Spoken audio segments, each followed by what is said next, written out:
All right, folks, let's talk inflation, that thing that makes your wallet cry and your blood pressure skyrocket. It's the reason that gallon of milk costs more than your first car payment. Okay, maybe not that bad, but you get the point. Inflation is a big deal because it affects everything.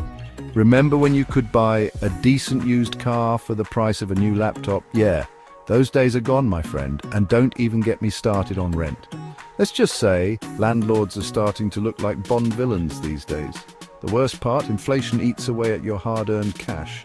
That $100 bill in your pocket, it's not worth what it used to be. It's like finding out your favorite band sold out and now only plays elevator music. Tragic.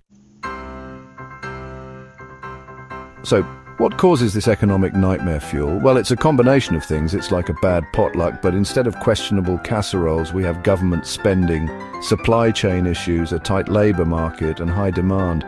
Think of it like this: the government prints more money, thanks Uncle Sam, but there's not enough stuff to buy. Suddenly everyone wants a piece of the pie, but the pie is the size of a postage stamp. Prices go up and boom, inflation throws a party in your bank account. Of course, it's not always that simple.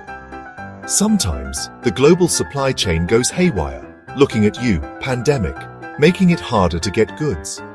And when businesses have to pay more to produce and ship things, guess who gets stuck with the bill? You guessed it. You, my friend.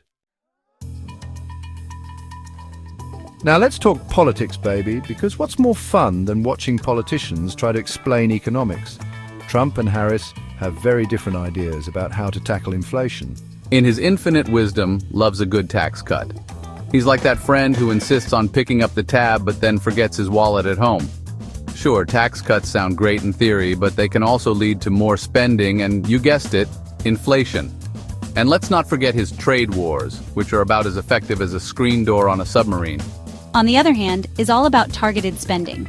She wants to lower costs for things like housing, healthcare, and childcare. It's like she's trying to assemble an economic Avengers team, but instead of fighting Thanos, they're fighting rising prices. Will it work? Who knows? But hey, at least she's trying something different. The truth is, there's no easy answer when it comes to inflation. It's a complex issue with no magic bullet solution. Both Trump and Harris's plans have their pros and cons, and it's up to you, dear reader, to decide which one you think will work best or least worst. So what do you think? Is Trump's tax-cutting, tariff-imposing approach the way to go? Or is Harris's targeted spending plan the answer to our inflationary woes? Let us know in the comments below. Just please, try to keep it civil. We've had enough economic turmoil for one lifetime. Yeah, I'm curious to see what people think. Personally, I'm leaning towards targeted spending. We need to address the root causes of these rising costs. I don't know, tax cuts have their merits too.